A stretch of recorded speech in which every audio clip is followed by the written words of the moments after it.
Or have these two pillars of economic thought faced off on live television. It is time for what we're calling Paul versus Paul. On the one side, Representative Ron Paul has been a pioneer of fiscal conservatism, the face of debt reduction and small government, a hero to the Tea Party. And far on the other side of the spectrum, our guest host, Professor Paul Krugman, a spokesman for activist government, a believer in deficit spending, and this generation's voice for economic liberalism. Gentlemen, welcome. We want to get right to the core here of your disagreement. We're going to begin with Congressman Paul. Representative Paul, you know where Professor Krugman stands. What would you say is wrong, or what would you disagree with in terms of his view of government? Well, he believes in big government from what I read and hear, and I believe in very small government. I emphasize personal liberties. I don't like a managed economy, whether it's through central economic planning or monetary policy or even Congress doing it. So it's a completely different philosophy that markets are supposed to work, in a natural way. I want a natural rate of interest. I don't want the government or the Federal Reserve fixing the rate of interest. That's a price fixing, and wage and price controls never work, so pricing the cost of money doesn't work either. And this idea that somebody or some group might know what the proper amount of money should be or what the proper rate of interest should be is sort of presumptuous. I don't know where they get this knowledge. And Hayek called it a pretense of knowledge. They pretend they know, but they really don't. So when we talk about electing a president or a Congress to run the economy better, they're missing the whole point. Okay. Governments aren't supposed to run the economy. The people are supposed to run the economy. Well, what's wrong, Professor Krugman, with leaving the government out of the equation? Well, there's certain things, you can't leave the government out of monetary policy. If you try to think, we're going to just let it set itself, it doesn't happen. The government is actually always, the Federal Reserve, the central bank, is always going to be in the business of managing monetary policy. If you think that you can avoid that, you're living in the world as it was 150 years ago, right? We have an economy in which money is not just green pieces of paper with faces of dead presidents on them. Money is the result of the financial system. It includes a variety of assets. We're not even quite sure where the line between money and non-money is. It's kind of a continuum.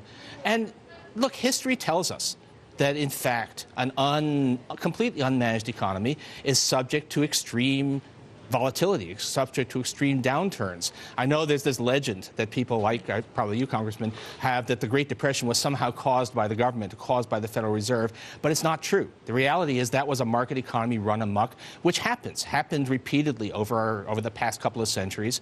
You do need, I'm a believer in the market economy. I'm a believer in capitalism. I want the market economy to be left as free as it can be, but there are limits. You do need the government to step in to stabilize. Depressions are a bad thing for capitalism, and it's the role of the government to make sure that they don't happen, or if they do happen, that they don't last too long. Congressman Paul, we've been talking a lot about inflation here on the set today, and it's a policy that Professor Krugman is really saying that the Fed should put forward. In other words, we need a little inflation in this economy to get things going. What do you say to that? Well, inflation is theft. You're stealing value from people who save money. So if you have a 2% or a 10%, the value of the currency is lost. And it really destroys an important feature of the economy, and that is savings. Savings tells us something, and it tells us if capital is available. This notion that capital can come out of the expansion of the money supply is remote. Now, Professor Krugman indicates that we just want to go back to 100 years or so. That is not exactly true. We'd like to improve on what was like back then, but he wants to go back 1,000 years or 2,000 years, just as the Romans and the Greeks and all other countries debased their currency. They didn't have a computer. This idea that we need a Federal Reserve to run things, well, federal or a central bank, that's just a modern era. Now and Representative Paul, can you clarify, what do you mean by go back 1,000 years? Is that fair? Clarify what you mean by that. What did the Romans do to their currency? The Byzantine Empire had a gold standard for 1,000 years, and they did quite well, and they didn't fight wars. But the Roman Empire eventually destroyed their currency. They put in wage and price controls before. They diluted the metals. They inflated. They thought wealth could come by fooling the people. Who would want today, if they had 10 years to send their kid to college, would they put their money in gold coins or a treasury bill making 1 or 2%? They can't keep up with the inflation or the devaluation of the currency. There'd be nothing there. Nobody puts their money in a 10-year bond. Okay. I am not a defender of the economic policies of the Emperor Diocletian. So let's just make that clear. No, well, you are. In a way, you are. No, That's exactly what you're defending. I'm a defender of the economic policies that we followed after World War II that produced the best generation of economic growth that this country has ever experienced. We had a set of policies that provided there was mild inflation. There was effective government regulation of the financial system so that it didn't go wild the way it did after we lifted those regulations. We had fiscal policy that stimulated the economy when it was needed. We had policies that fostered a strong middle class instead of using the worship of the supposedly ideal forces of the market to lead to plutocracy. I like the America that my parents prospered in. I think we can restore a lot of that. And there are some reasons for that. Just remember that Friedman, Bernanke apologized to Friedman because the Federal Reserve was responsible for prolonging the agony of the Depression. You have to liquidate the debt. After World War II, a lot of the debt was liquidated. But guess what else we did? The troops were coming home. 10 million people came home. Big government liberals wanted to have job programs. They weren't put into place. We cut spending by some 60%. We slashed taxes. Finally, the Depression ended.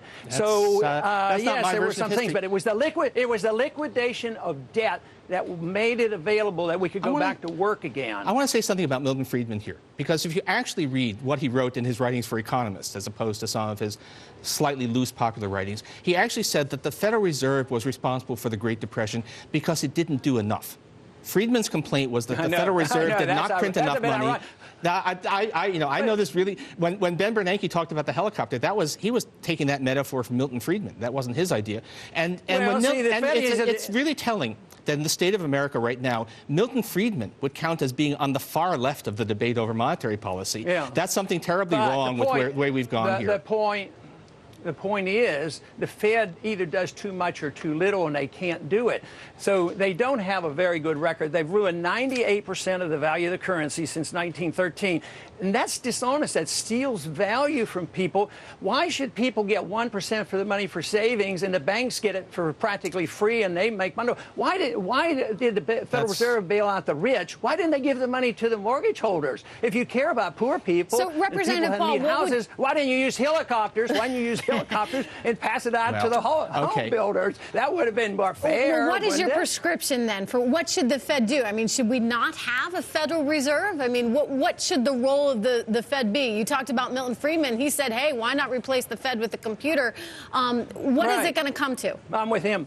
You're with him. I'll tell you what we could do, and even with my book and the Fed, if you read it, it doesn't call for the end of the Fed, because it would be chaotic if tomorrow we ended the Fed. Too many people dependent. But all I want to do is get rid of the monopoly.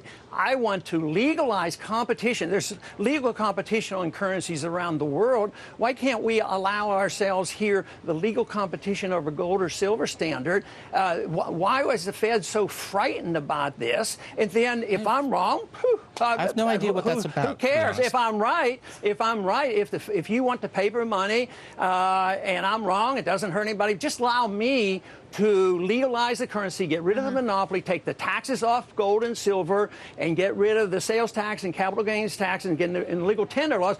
Don't hide behind a monopoly and force. See, people today, if they use gold and silver, you can go to jail in this country. Do you really think that people... That's not my understanding of the law. But do you really think that people use dollar bills only because the federal government isn't allowing them to use other stuff? That seems to me to be a very strange point of view. And by the way, we have lots of private money. You don't have a choice. You go to jail if you use anything else. You go to jail. That's not what I've heard. You can do barter. You can do barter with all kinds of stuff. No, the fact of the matter is that we actually had too much currency competition, too much money competition, right? This crisis was brought on by an expansion of what amounted to private money in the form of things like repo, which were uncontrolled and turned into an enormous crisis when they collapsed. So But look, okay, I mean, it's just come back to if a private company commits fraud, they go to jail.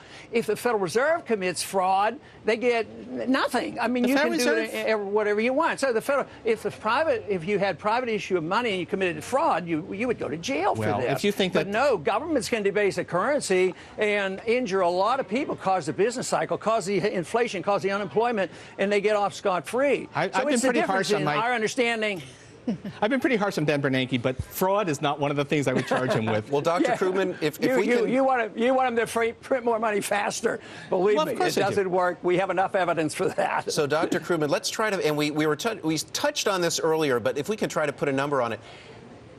Debt here in this country as a percentage of GDP, right now about 100% if you add in... Right, state and local. State and local plus Social Security. How much higher could we go? And then we start to put a number on how much higher could we go?